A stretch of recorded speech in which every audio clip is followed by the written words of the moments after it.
ఎర్రచందనం స్మగ్లర్లకు ఆంధ్రప్రదేశ్ ఉప ముఖ్యమంత్రి పవన్ కళ్యాణ్ గారు ఒక స్ట్రాంగ్ వార్నింగ్ ఇచ్చారు. రీసెంట్ గా శేషాచలం అడవుల్లో పర్యటించిన పవన్ కళ్యాణ్ గారు అడవిలో సుమారు 4 కిలోమీటర్లు ప్రయాణించిన పవన్ కళ్యాణ్ గారు కాలినడకన 2 కిలోమీటర్ల మేరకు అడవిలో కలిగి తిరిగారు. నరికేసిన ఎర్రచందనం చెట్టు మొదళ్లను చూసి పవన్ కళ్యాణ్ గారు చెలించిపోయారు. గత వైసీపీ ప్రభుత్వ హయాంలో ఈ ఎర్రచందనం అక్రమ రవాణా విచ్చలవిడిగా జరిగిన విషయం మనందరికీ తెలిసిందే. ఈ అక్రమ రవాణా వెనక ఉన్న కింగ్ పిన్స్ అంతా వైసీపీ నాయకులే.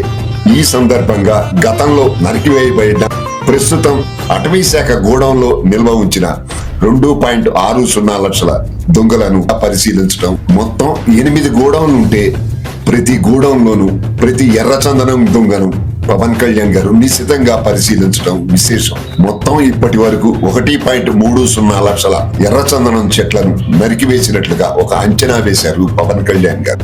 అలాగే ఈ ఎర్రచందనం దొంగలు పట్టుబడకుండా విదేశాలకు తరలించిన వాటి విలువ 8,000 కోట్ల వరకు ఉంటుందన్న అనుమానాన్ని వ్యక్తం చేశారు.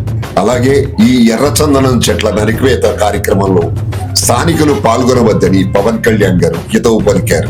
ఆపరేషన్ కగర్ అమలు చేస్తున్న ఈ దేశంలో ఎర్రచందనం అక్రమ స్మగ్లింగ్ అరికట్టడం పెద్ద లెక్క కాదనే విషయం అర్థం చేసుకోవాలని పవన్ కళ్యాణ్ గారు ఒక గట్టి స్ట్రాంగ్ వార్నింగ్ ఇచ్చారు స్మగ్లర్లకు. స్మగ్లింగ్ స్వచ్ఛందంగా ఆపకపోతే తాట తీస్తానని హెచ్చరించారు.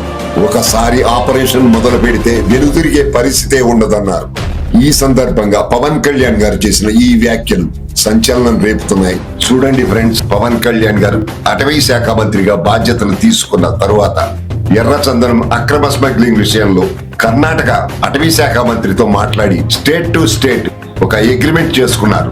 ఈ ఎర్రచందనం అక్రమ రవాణా విషయంలో జరిగిన ఒక కీలక పరిణామంగా దీన్ని మనం భావించవచ్చు. ప్రభుత్వ అనుమతి లేకుండా ఒక్క దొంగ కూడా బయటకు పోకూడదని అధికారులను సైతం హెచ్చరించారు పవన్ కళ్యాణ్ గారు. గతంలో ఏ అటవీ శాఖ మంత్రి చేయని పనిని పవన్ కళ్యాణ్ గారు చేయటంతో పవన్ కళ్యాణ్ గారి ఈ పర్యటన ప్రజల్లో ఒక చర్చనీయాంశం అయ్యింది.